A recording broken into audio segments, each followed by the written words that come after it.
Hello, everybody. This is Martin John, and I am here to talk about the Tao of the Day.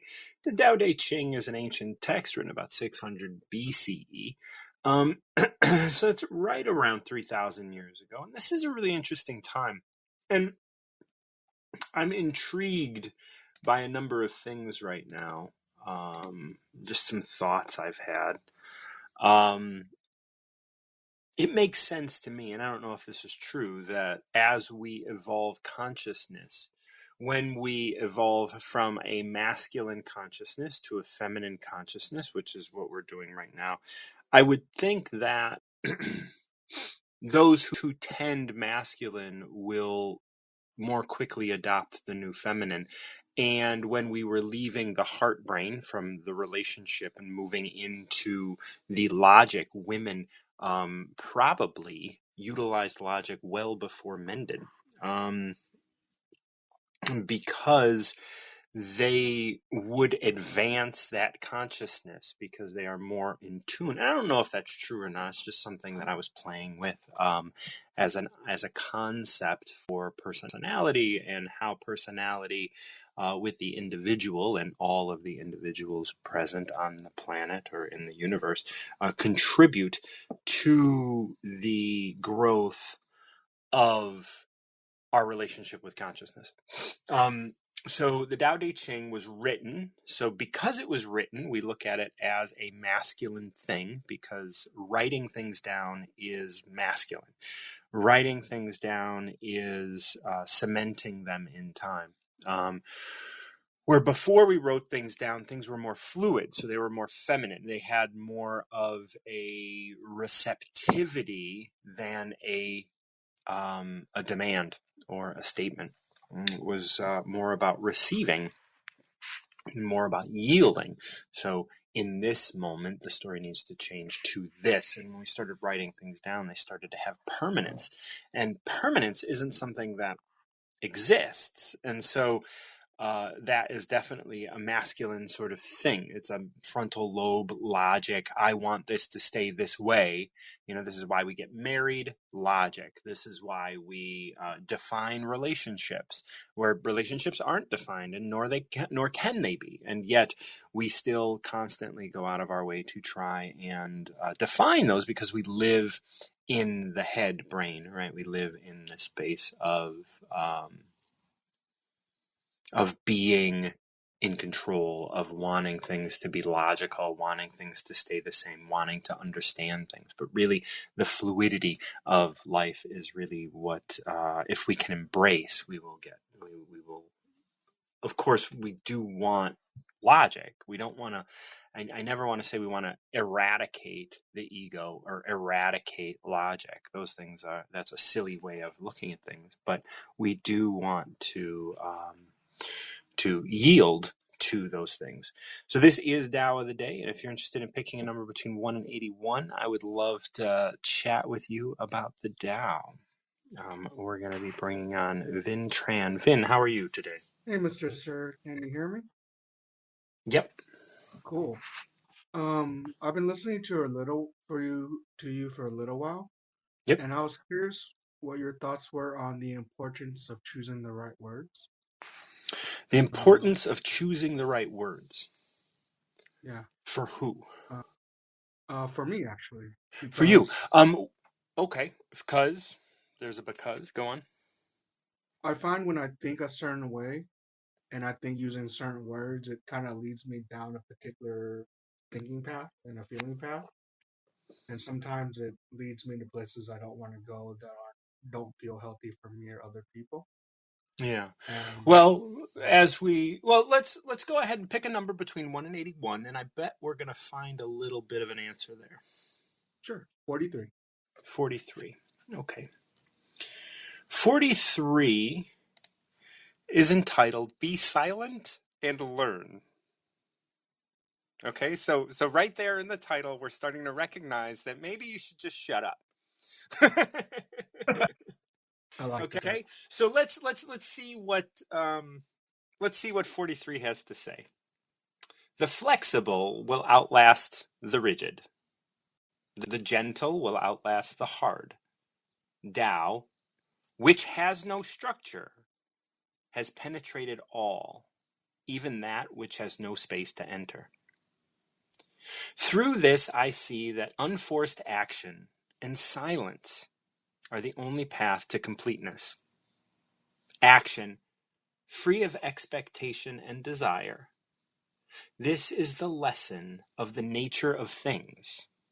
Listen to your nature, be silent, and learn.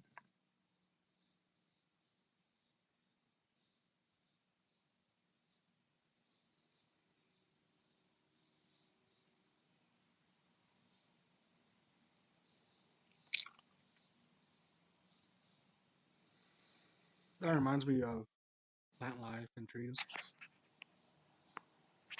Yeah. You know, there was something that you had said when we just first started talking that really kind of shined like a beacon. And that was, it makes me feel in a way that I don't want to feel, or it makes me think in a place that I don't want to think or go. Something of that nature. Yeah. And when you have a preference there, right? There's this idea of what you want, your want. And yet you're using words that are bringing you there. And the question is why?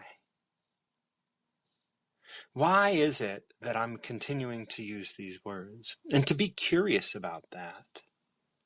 Because I in the field of addiction, so I got 22 years clean and sober. I don't know how much you know about me. That's a big part of what I do. And I'm a recovery mentor. I don't like calling myself a coach because I don't coach you. I just sort of help you see that you are worth recovering.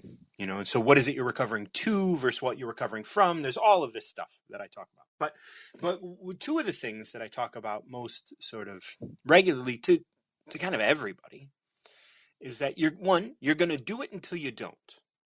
So you're going to speak in words and phrases that maybe you'd prefer not to until you don't.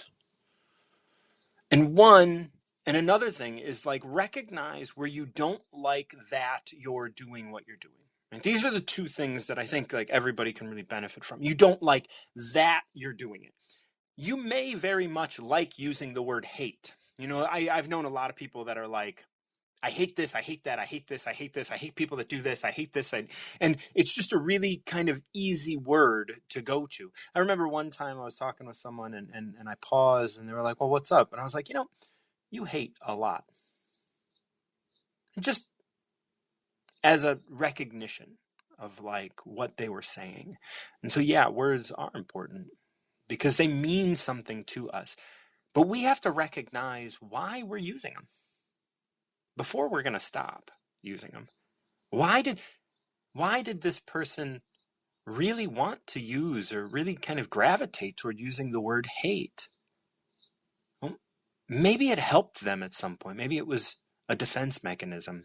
Maybe it was something that they did that made them feel like, well, if I have a strong feeling about something, then that's a good thing, right? I want to have strong feelings. And so I hate restaurants that have this or whatever. Like all of these like little fucking things that don't mean anything.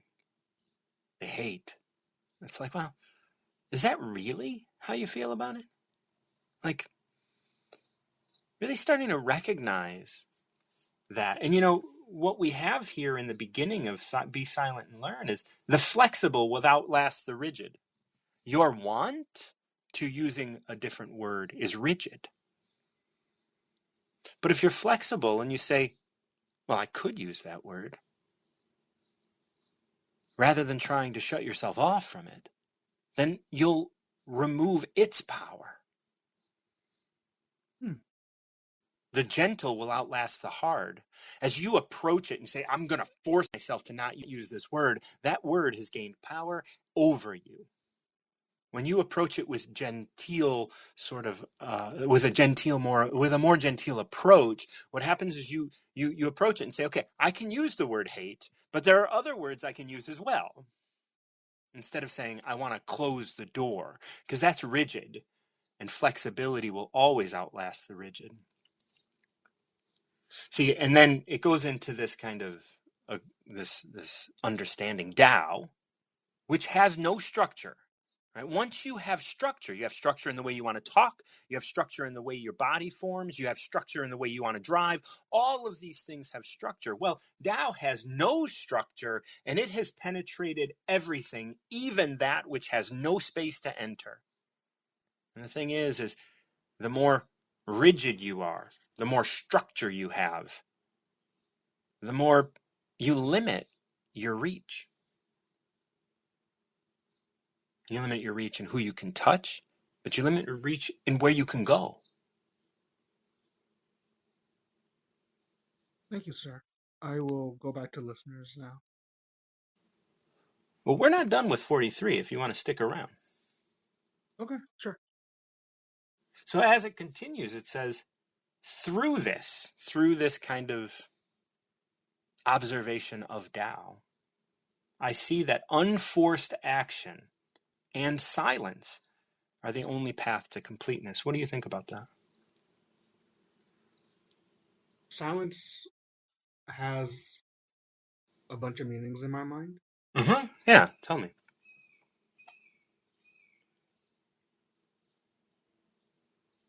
There's the definition of not talking, Mm-hmm. some kind of silence. And then there's another one of you accept what's around you and in you, which Mm-hmm. I try to practice more often. Yeah.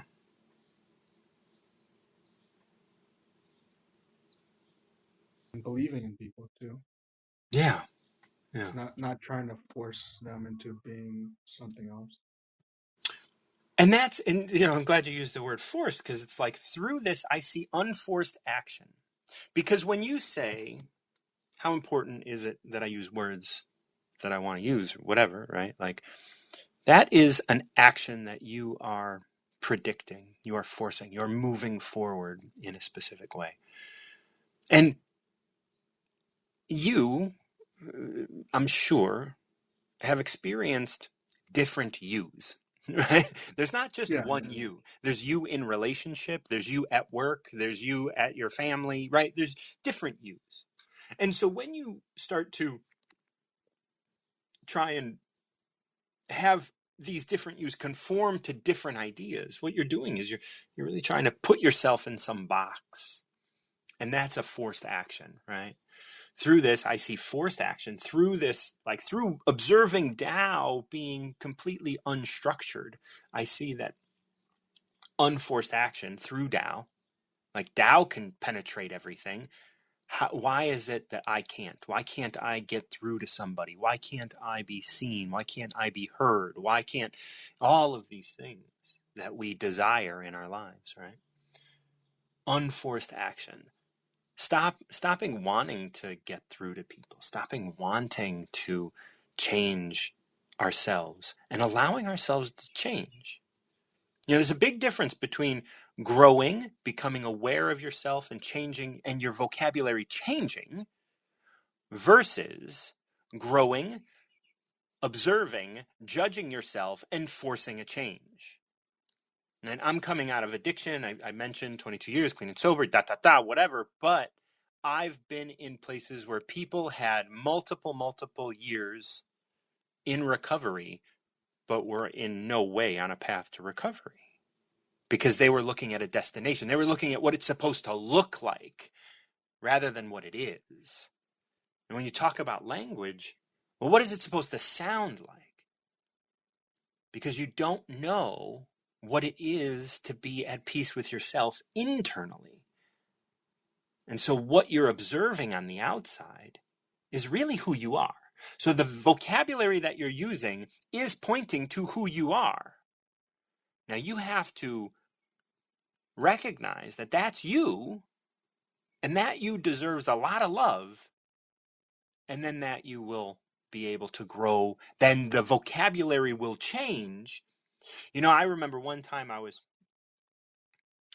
a pessimist for most of my life. And then one day, there was a glass on the bar that I was living in. There was a big bar on the thing.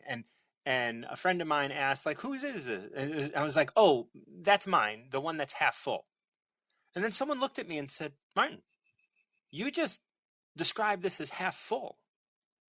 And it blew my mind because I was literally understanding what I had transformed into over the previous 5, 6, 7, 8 years, whatever it was. Right? That I was in recovery and I was doing all this work. I became an optimist somewhere along the line. And I don't know when that happened. I didn't force it, but it happened. And that's the difference between the judgment of like, I don't want to speak this way, versus the natural progression of allowing yourself to be who you are and loving yourself along that path rather than judging yourself for using the language that you use. Being open to the possibility of using other language, but not trying to stop or not love who you are. Does that resonate? Yeah, a little bit. I just where my mind goes right now is kind of the framework of good and bad. See, that's a misnomer, because what's good and what's bad? In different Depends. moments in time, what is good could be bad, and what is bad could be good.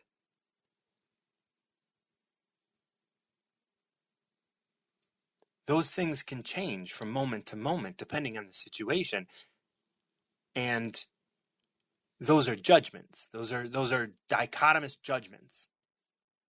It's good for me to have a job. Well, if that job is sending you to an early grave, how good is it?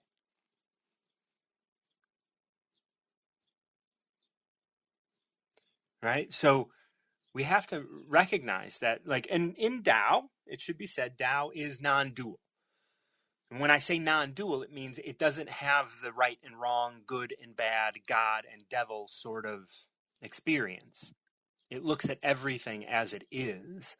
And so when you say, it gets me thinking about good and bad, well, you're convinced that there is a good and bad. And so you're going to constantly return to that storyline so that you can be good. But you'll recognize in your actions that you're not as good as you think you are. And that's okay. Nobody is. A big part of me worries about if I'm doing enough, like if I'm putting in effort. Ben, if you can come back up, please do. I know you just got cut back off, and we won't take up the whole 15 minutes, but I would like to hear if you have anything to finish that up with. If not, I'm going to go ahead and finish reading this, which states, action free of expectation and desire. This is where you were going. Am I doing enough? Right? What enough means is that you've already thought about it. You've already thought about, this is enough, this isn't enough, I'm not doing enough, whatever. There's expectation and desire encompassing all of that. You have expectations of what you're supposed to be doing, right? But those are coming from somewhere else. That's not you. That's not your thoughts. That's just what your expectations are. Your dad had expectations of you. Your mom had. You're living under the influence of other people, other places, other ideas. This is the lesson of the nature of things. To act without expectation or desire. Now, you of course have to learn from those actions. You have to learn from those moments. Empress is on here. Oh my God, Empress, I want to chat. But we're going to get Vin really quick. We're going to finish this up and then we'll Okay. get to you. Go on. Hey, sir. I missed the last couple minutes, so sorry Oh, for I'm that. sorry. Yeah. No. So as this one, what you were saying when you were cut off was that, you have this idea, are you doing enough? And that concept of are you doing enough comes from an expectation of what you're supposed to do. And that what you're supposed to do is coming from somewhere else, right? That's not coming from you. That's coming from your living under the influence of your parents, living under the influence of your teachers, living under the influence of your culture. All of those other influences are coming in and getting you to put yourself aside and say, I'm not enough. I have to do more. I have to be more. And the thing It is, actually, yeah, go on, go on. it actually comes from how appealing superhero shows are for me. How, I what find super, it rings with me in a deep way, how being a especially superhero. Spider-Man.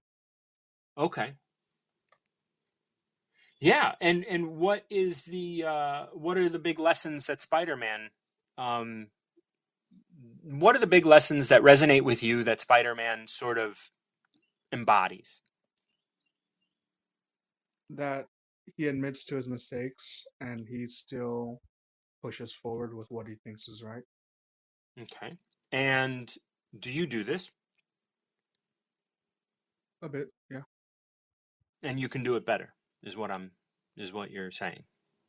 Yeah, and better is a very That's tentative. mathematically Yeah, mathematically like, like better today might not be of the course, same of as course. better in a Yeah, yeah, year yeah. kind of thing. Yeah, Yeah. yeah. Mhm. You want to this is something that you want to embody throughout your life. This idea of honesty and like being true to yourself Yeah. Yeah. and to your idea of the world and your idea Yeah. of what it is that you're bringing to the world. Well, um, it should be said that like you know whatever you're doing is going to be enough, and it has to be. And if it teaches you a lesson on how to do it better, that doesn't mean you didn't do it well enough. It means you did it well enough to get the lesson so you can do it better. So if you use a word and you don't like it, utilize that as a lesson rather than a judgment or a punishment. If you utilize language or if you say something or if you're not 100% honest, you can say, okay, I can do better. Next time I'm going to do better. Or I'm going to fix this now. Right? I'm going to whoop, whoop, whoop, whoop. I know I've done that. I've said things and immediately after it comes out of my mouth, I've said, whoa, I didn't want to say that. I was responding through my emotions. I want to recant, That way I can uphold my truth at any moment. And I don't Do you, judge myself for making a mistake because the mistakes are the places we learn. Every time you succeed, there's often not a lot of going back and saying, how could I have done that better? Every time we fail, every time we do something that is not up to board for ourselves as we are right now, that's when we learn how to be better. Those are they're the most important. Mistakes and failures are the most important thing to growth. Success is simply that moment, and it fades quickly.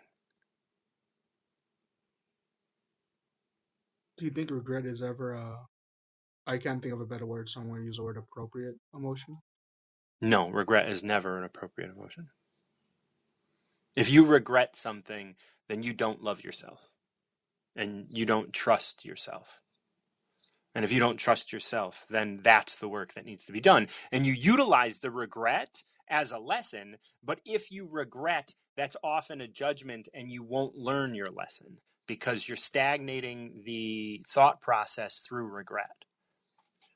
You have to accept and then embody. So you accept what you've done and you learn from it. You don't have to regret it. I don't care what it is. You did It's that. interesting And that's okay. because Even if it's murder, it's okay. I mean, of course, the law might have something to say about that, but it's like, even if you like I eat meat, I recognize that that's murder. And that's okay. It's okay to murder. We murder all the time. The thing is we've separated different kinds of murder so that we can punish individuals and we can judge and we can do all of these other things. But like really, murder's murder, and murder is part of life. or death is part of life. And if you participate in the act of administering death, there's nothing to be, you don't have to regret that. You have to accept it, and you have to, you know, feel like I'm, like when I eat meat and stuff, I definitely hold a space in that moment for the life that was given for it. I'm not hippy dippy about it, and I don't cry or anything over it and stuff like that, but it's like it is recognizing that this was given for me. The circle of life from the line. Yeah. Yeah, absolutely. It's not, and there's no, it's not a free lunch. You know what I mean? Like literally, it's not a free lunch. Like someone died for that. And I say someone, and I know that a lot of people like utilize that as people, but when we look at persons, right, and we look at personality, like animals have personality, so they're persons, you know? And it's like, oh, okay. And when we can have action free of expectation and desire, if I have an expectation that I'm not going to kill anything in my life, well, every time I kill something, I am going to be traumatized. Right? I can't have that expectation. And whether I'm a vegetarian, like, do you know how many voles and rabbits are murdered by like the equipment that goes through like rabbit like lettuce fields? Like it's unbelievable, right? Like I'm at least only, like I'm killing a cow or a pig or something, but like hundreds of rabbits or whatever, right? Like those things are happening. So vegetarians aren't free from murder either. To like not having a life of regret. Right. There's no reason to regret what you've done. You did what you did with the information that you had and the connection with consciousness that you were dealing with. It's okay. Now, grow from that. If you don't like that you did it, as I mentioned earlier, grow from it. Learn what you don't like about it. Learn why it was important. Learn about yourself. Through that process, you will find, once again, this comes to be silent and learn. Imagine you do something you regret about it. Well, what regret is going over it in your head and telling yourself how wrong you were about it. Be silent, shut the fuck up, and sit down and feel why. Accept what you've done. And if you're honest, you can go and you can, fess up, and you can try and make it right or not. It doesn't matter. Your experience is yours to learn from. And if your experience crosses another person's experience, their experience is different from yours. This is why, the Tao starts in verse 1. It says, you can't speak the Tao. The Tao is deeper than that. And for you, I'd like you to understand anything you say is for you to say and for other people to hear. Like what they hear is their responsibility. What you say is your responsibility. And it doesn't have to do, like, you can say whatever you want to me. All I'm going to hear is me anyway. And I can say anything to you, and all you're going to hear is you. You're not going to hear me. You're going to hear a message that you need to hear. And you're going to have an experience that you need to have. Whether or not you want to you want to think you're controlling the universe and everything in it, or if you want to just surrender to this moment and what it is and what you're doing. I observe my life much more than I, actively try and live it.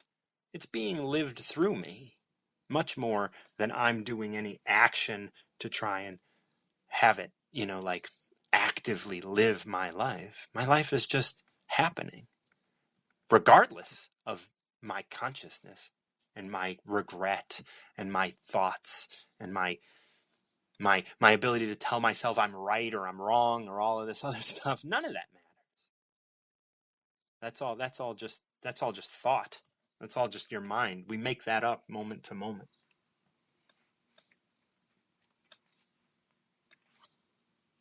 I'm perplexed by some aspects of Taoism.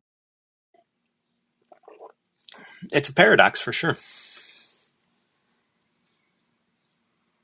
You know, I mean, it's really hard to embrace non-duality because we have been brought up in a world revolving around dualism, right? Everything we look at has its opposite, right? And the Tao states, in no uncertain terms that, yeah, go ahead, be good, be bad, it doesn't fucking matter. It doesn't. Now, how are you in your mind? How are you in your body? How are you in yourself? Are you connected? Because being connected is really the way forward. And if you're connected, like all of the things that we kind of talk about as bad, right? All those big things we talk about as bad. When people work with me one-on-one, I say, look, if you're a murderer and you come and work with me, you're just going to leave a better murderer. But if you come and work with me and you're not a murderer, but you're murdering people, you'll stop by the time you're done. Because we're going to get you on a path to you. And I don't believe anybody is, like quote unquote a murderer. Like I don't think people are out there hurting people. I think they're doing that because they're trying to hide themselves, not because they are in line with nature. Because nature is non-dual. It exists and it's just doing what it does. And then, Sounds like part of it is what's radical that? self. It sounds like part of it is radical self acceptance. Yeah, like all of these new sort of books do kind of tend to because as we grow in our consciousness, this is becoming more accessible.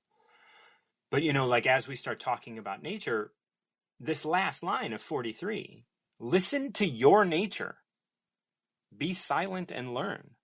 Like that's how this ends. All of this is like, what are you doing inside your body? What's happening within you and your experience? Stop trying to judge or stop trying to predict or expect or have an idea of what's right and wrong. Just be quiet, be here, and accept what is.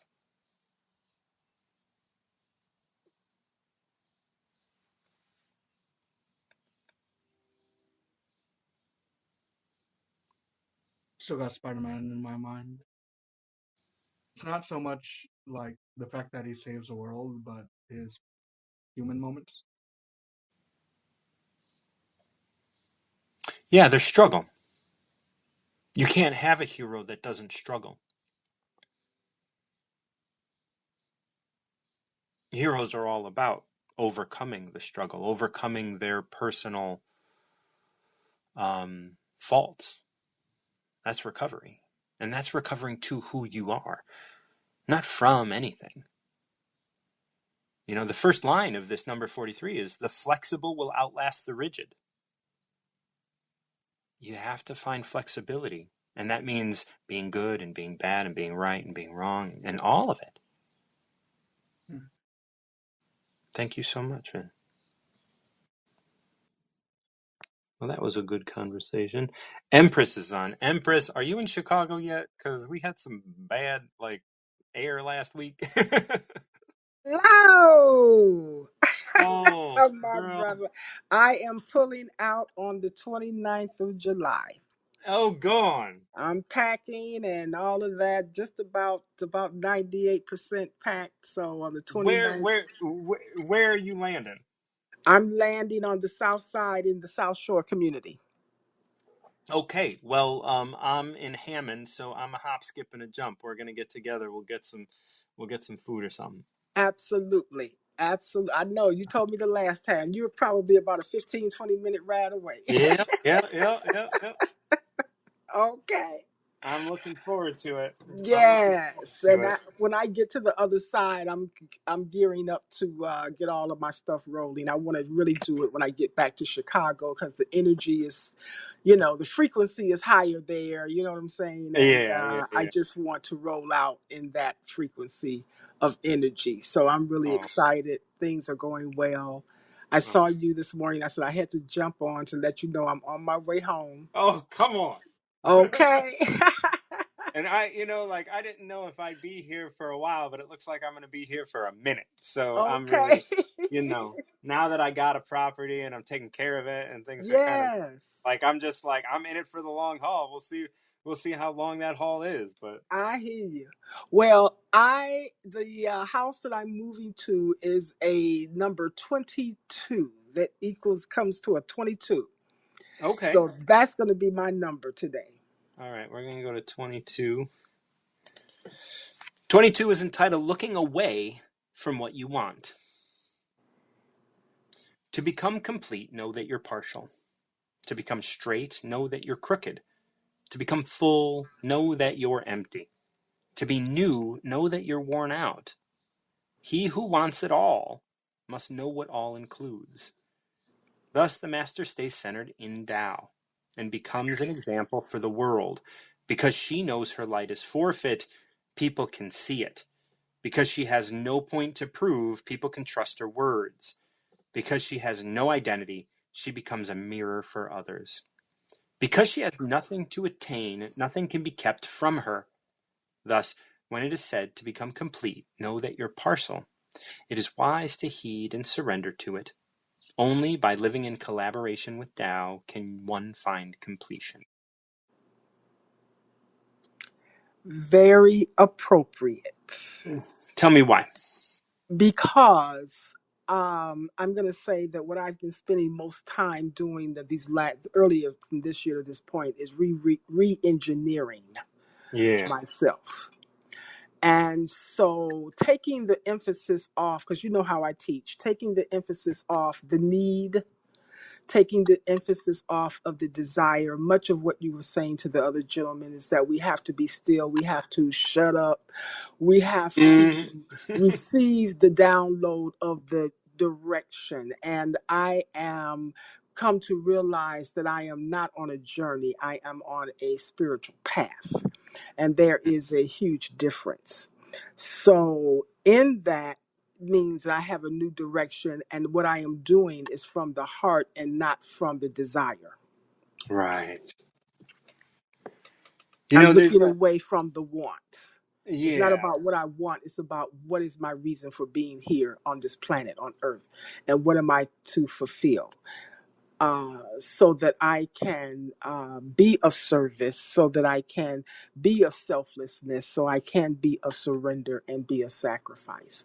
And that is the mantra that I am moving forward in. Yeah. And I look at that and I see so much of, the surrender of control, the surrender of trying to do it in a specific way. Like, and I don't know if that's true, but I do kind of see it's like there is so much flexibility in the way that you live. In every step of the way, you're always allowing yourself to just bend and do what is necessary to move forward and to I don't even want to use the word succeed, but to be. Mm-hmm. Mm-hmm. And and I see at the end of this, after all of this is said, all the if you want to do this, you have to make sure that you understand the opposite of it, right? You have to understand all sides, and then surrender to what it is you do, whatever it is that you're doing. And at the end here it says only by living in collaboration with Tao or God, right? Because you're talking about being of service. And it's like our mind can't predict and move ahead with how we're going to serve people best, but we have to surrender to how God or Tao wants to use us in service. Absolutely. And when we start with this, to become complete, know that you're partial. That is such a powerful phrase when we can recognize that we are living in collaboration with God. or Tao. We're living like it's working through us. And we have to be flexible to the point of it's not our plan. We are working in service of and in service to. And that's what makes it a path Right. versus a journey. Mm-hmm. Because a journey is where your tests, experimentations, your experiences, your initiations, your challenges, your trials exist. Right.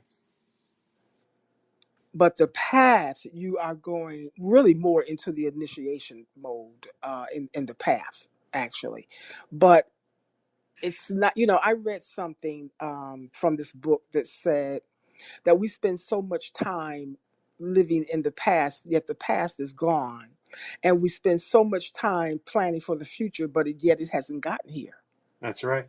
So how, so this is what the present moment means. Can we, do we have the discipline and the patience and the harmony and the balance within ourselves to stand in the present moment and just absorb and embrace and embody all that it brings in that space versus being concerned about what can't come back and what cannot be attained, which has not come yet.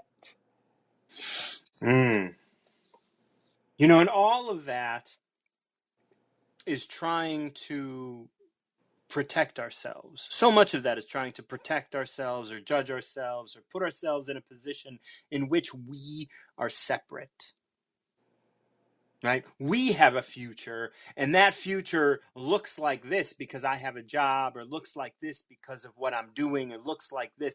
But when we recognize that we're living in collaboration with, we just step forward in faith. We step forward knowing that we don't have to know the future because we're not alone. Mm-hmm. We Mm-hmm. don't have to predict it. We don't have to protect against it. We don't have to. Manipulate it. Right. Right. Okay.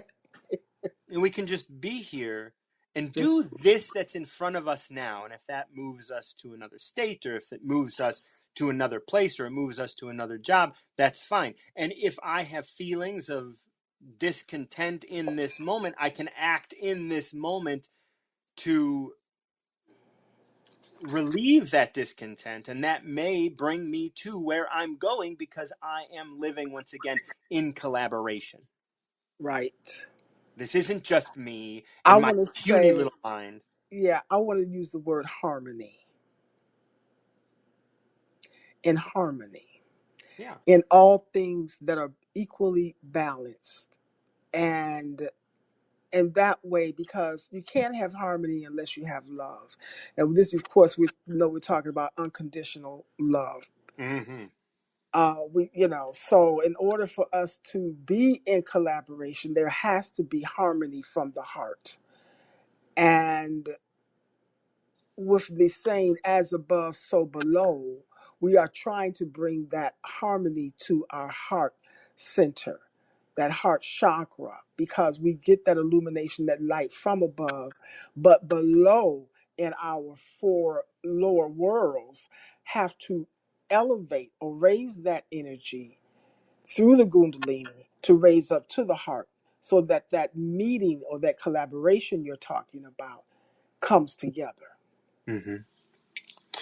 Yeah. I there's a lot of weight, I think, in the word harmony sometimes, where it's like, just because you could be in harmony and God can still send you like things that might feel disharmonious.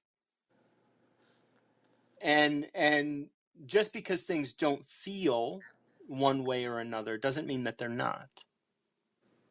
Um, Especially like when we're kind of just in the process of living. And I do agree with harmony, but I want to just say, like when you get to a state of, like bliss, that doesn't mean you're happy.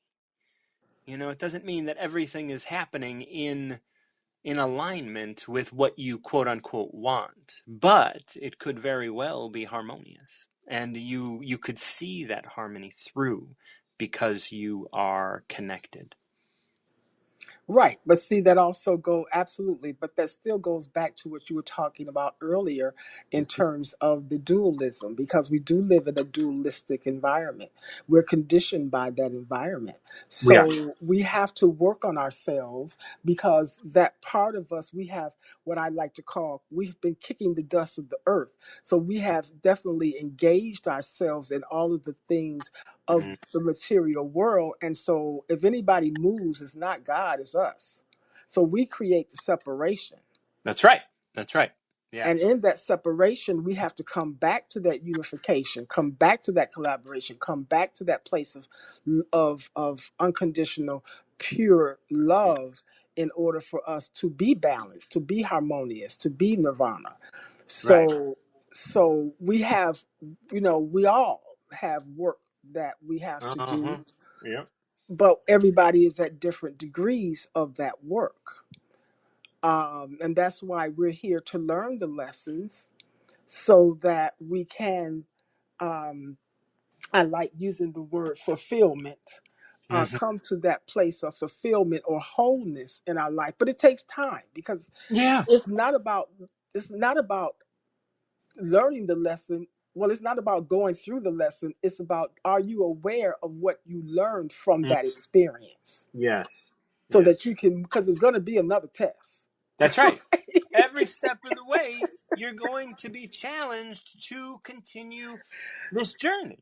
Right, And it's not like there is no destination. And if you're looking for one, or if you have a definition of one, then you're already setting yourself up to be disappointed because the work is coming.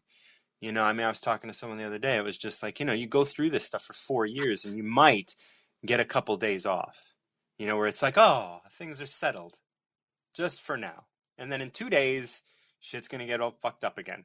right, Like it's right, like, then back to work, back to work. There ain't no right, summer break right, on your right. your your journey of harmony, on your path of harmonious, like working Yes, with the world. It's like, this is our work. this is our work, and the key is observation. We have to always observe ourselves, Mm-hmm. Yeah. and being still to receive our own individual message. But we must observe ourselves and not spend time observing others. Oh, buddy. Well, and even if we observe others, recognizing that that is us observing ourselves. Because when we Yes, look out and yes, judge, because everything is a mere reflection. You're right. oh, so you observe others, but bring that shit home, too sweet. Because when you can bring it home and you can, oh, okay, you dropped out. If you wanted to come back up, that's great. We did get through 22. But yeah, that's the thing. When you look out at the world and you're judging people, if you look out at the world and you judge, what's happening is that you're seeing parts of yourself that you don't quite love yet. Now, recognize that part of yourself that you're seeing in that other person. Bring that shit home and say, I admit that I'm not as great as I am and as I thought I was. And I think I was talking to Vin earlier about this idea that you're not as good as you think you are. You're not. None of us are. We think we're great. We think we're doing the right thing. And then we go ahead and judge someone because of something insignificant.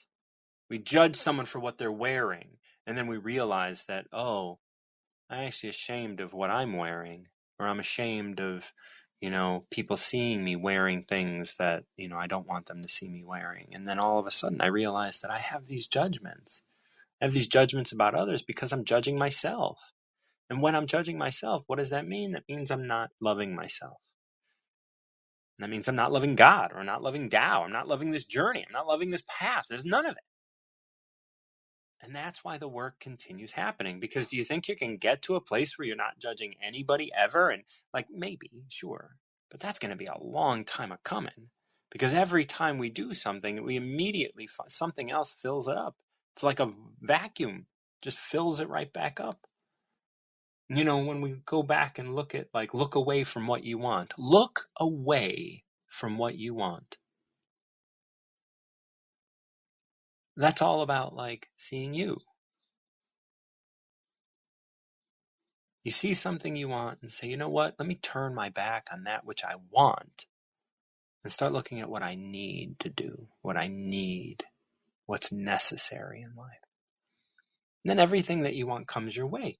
You know, at the end of here, it was like, because she has nothing to attain, nothing can be kept from her.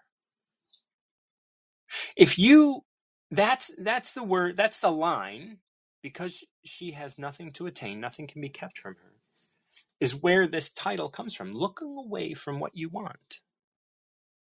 If you want things, well, then you're going to open yourself up to try and receive them. But you're going to open yourself up to a whole lot of stuff that, you know, because you got to get the opposites in, right? You know, like if you want to be thin, right, because you have nothing to attain, nothing to be kept from. If you want to be thin or attractive or whatever, it's going to be like, there's going to be hurdles all along the way. Why? Because you're not seeing the fact that because you want to be thin, you are judging your weight, you are judging your athleticism or whatever. You're judging that. You're not loving that part of yourself. So to become complete, know that you're partial. You are living in collaboration. You're living, in order to live in harmony, you have to move forward with what is. Look away from what you want. And because you have nothing to attain, nothing will be kept from you. Thank you so much for joining me for Tao of the Day. This is Martin John. If you like what I have to offer here on Wisdom or through Tao of the Day, you can send me a tip through Venmo at @MartinJohn_Garcia. I also have Cash App. You can reach out to me for that. I believe it's $ Martin John Garcia, MartinJohnGarcia. Thank you so much once again. And until next time, you guys keep recovering yourselves.